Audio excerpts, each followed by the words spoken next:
Osteoporosis is a chronic inflammatory disease. The main cause of the inflammatory process is the inability of the body to produce enough bicarbonate, which is used to regulate the local pH in the bone. In an inflamed environment, bone building is stopped, and processes of bone breakdown are increased. Osteoclasts, which break down bones, and cathepsin K, which breaks down collagen, are strengthened. Osteoblasts, bone builders, are weakened and their quantity is reduced.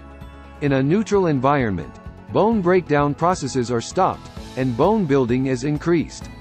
Osteoclasts and cathepsin K are weakened and their quantity is reduced. Osteoclasts are strengthened.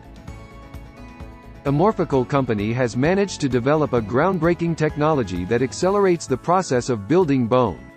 Nano-amorphous minerals reach the bone tissue, reducing inflammation and building and restoring the bone. Amorphous calcium carbonate has been shown in studies to do the following: up to 4.6 times more absorption, building bone and treating chronic inflammatory processes. Customers testify: reduced pain, improved movement, improved quality of life.